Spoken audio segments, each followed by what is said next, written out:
Alors, je m'appelle Vincent Tondeur, j'étais diplômé en 2012, promo 40 donc, de l'ISARA. Promo 2012 qui est la première à s'être installée à Gerland, donc dans les nouveaux locaux de Gerland. J'ai fait l'ISARA plutôt par hasard, poussé par mes parents pour avoir un diplôme. Et là, en l'occurrence, moi, c'était la forêt et la bio qui me plaisaient. Et donc, j'ai fait l'ENGREF à Nancy en spécialité et au Texas aussi une spécialisation forestière. Donc finalement, en 2012, j'ai été diplômé agronome et forestier. Aujourd'hui, donc, je suis intermittent réalisateur de vidéos, j'écris des scénarios. Donc voilà, c'est complètement à l'opposé. Et comment j'en suis arrivé là? Eh ben, c'est progressif. Donc quand je suis sorti de l'ISARA, j'ai mis du temps déjà à trouver du boulot. Donc, le questionnement a commencé. J'ai eu deux déboires d'expérience, une de 9 mois et l'autre de quelques semaines, mais bon, ça c'est autre chose. Au bout de 2 ans, je suis arrivé à Montpellier dans une petite start-up qui s'appelle Elsina, qui était à peu près, voire quasiment ce que j'espérais à me retrouver dans un métier. C'est-à-dire que on me laissait l'indépendance, j'avais un patron adorable, ce qui est très très important pour moi. Vraiment quelqu'un qui me comprenait. Je touchais à énormément de missions différentes, de thématiques différentes dans mon métier. Parce qu'en plus, dans le sud, il y a toute la thématique des incendies pour la forêt. Donc c'est des trucs incroyables à apprendre. Mais malgré tout, en fait, il y avait quelque chose qui n'allait pas. Et en fait, je commençais à souffrir de ça, de ce questionnement-là. Et je commençais à faire souffrir aussi mon boss. Et je sais pas, il l'a vu et je l'ai vu. Et en fait, ça a permis aussi de mettre quelque chose là-dessus. C'est-à-dire qu'on a fait des changements de la manière dont il me manageait, mais ça n'a pas marché. Donc au final, en fait, je me suis rendu compte que c'était peut-être pas ça. Et derrière, un peu sous tout ça, en fait, j'ai toujours fait des vidéos un peu rigolotes avec mon cousin depuis les débuts de YouTube. Et je continue à le faire un peu comme ça. Et en fait, je me suis dit, tiens, c'est peut-être ça qui m'intéresse. Mon cousin commençait à en vivre en fait, de ce truc-là, influenceur Twitter, Insta, YouTube et tout. Et en fait, ça a aussi conforté le fait que, en fait, c'est possible, tiens, c'est possible en fait. Et donc, j'ai fini par voir une dame. C'est pas forcément pour voir des gens, se faire aider par des gens au départ, mais qui m'a quand même servi.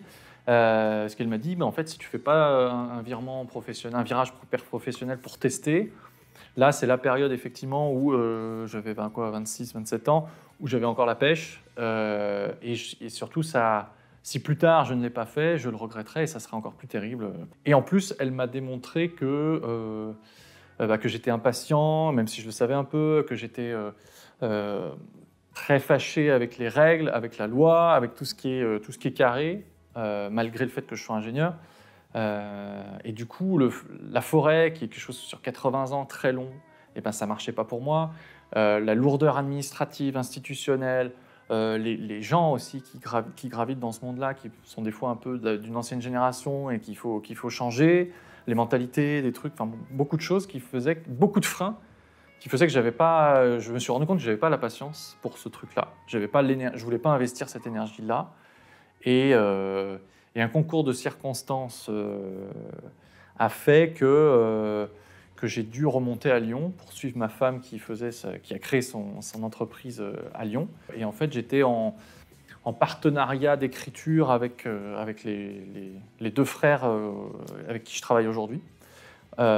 Et qui m'ont accueilli sous l'aile dans l'espèce de petite start-up qu'ils avaient montée. C'était encore une marque à l'époque, ça l'est toujours d'ailleurs, mais et du coup, à m'auto-former avec eux et à finir par faire ce que je suis en train de faire aujourd'hui. Ouais, et je pense que le mot oser est là, puisqu'il faut s'affranchir de pas mal de contraintes. Déjà financières, savoir un petit peu comment faire ce virage-là. Là, j'avais utilisé la rupture conventionnelle pour avoir suffisamment de chômage pour me former, pour aussi être sûr que j'allais faire ça. Donc financier, humain, mais dans l'entourage, donc à la fois les jeunes autour qui commencent à faire des belles carrières, qui gagnent beaucoup leur argent. Alors moi, j'ai jamais misé là-dessus, j'ai jamais eu une ambition financière autre que celle de vivre correctement. D'ailleurs, la start-up, c'était pas un choix financier, clairement, on n'était pas très bien payé. Mais le jeu en valait la chandelle.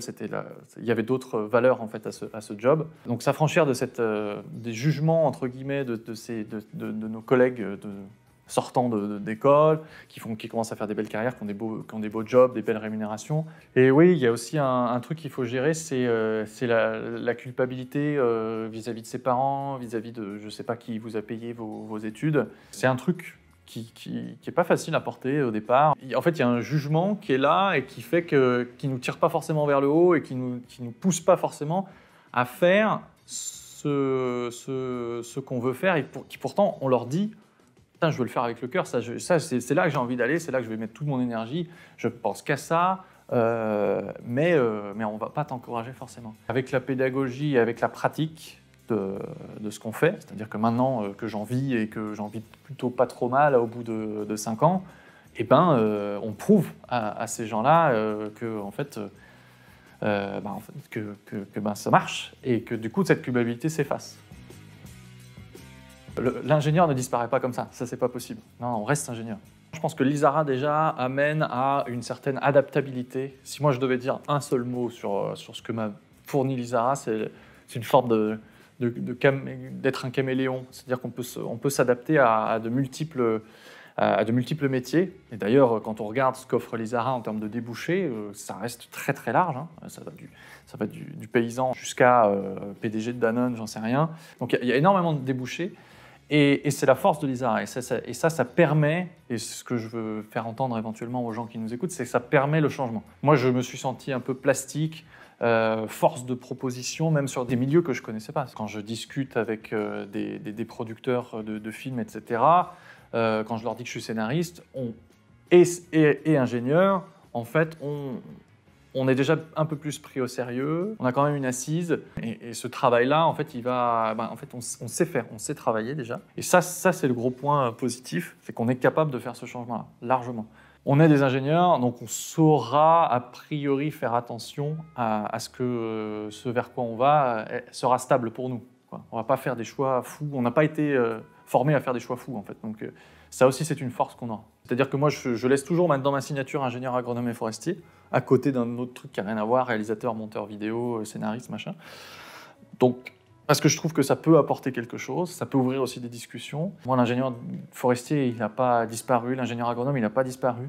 Je continue à m'intéresser à ces choses, à cet univers-là, et je continue à m'intéresser à la forêt parce que je continue à donner des conseils à des gens que je rencontre, et je fais un verger expérimental sur mes terres loin, là, en France. Je ne regrette pas d'avoir fait l'Isara, en fait.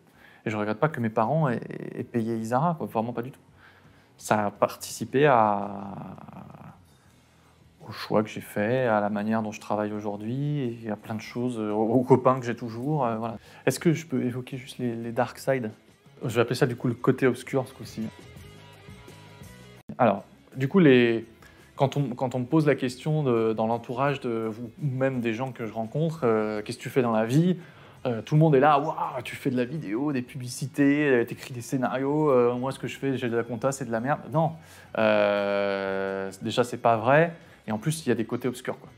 C'est-à-dire que moi, j'essaie de vendre des scénarios depuis 4 ans et demi maintenant. Il y a l'incertitude de trouver des clients, d'en avoir, d'avoir une régularité, ces choses-là.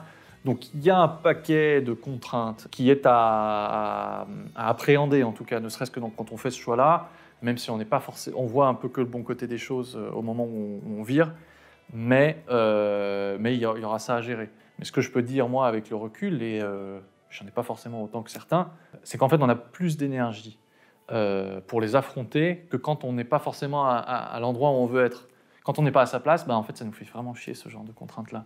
Alors que là, on les accepte, même si ça reste un truc, je le redis, ça reste une préoccupation quotidienne. Oui, il faut se faire aider, c'est possible. On a beaucoup d'armes étant ingénieur, on est très armés. Il faut savoir que ça prend du temps, que le discernement prend du temps. Un virement ne se fait pas en quelques années seulement. 3 années au moins pour opérer ce changement-là, vraiment, et en être sûr. Il faut essayer, il faut se confronter à ces choix-là. Et finalement, en fait, ce qui est important de dire aussi, c'est qu'on a ce filet-là, c'est-à-dire on peut retomber sur nos pattes si on a fait le mauvais choix. On a la chance de choisir, exactement. Bon courage.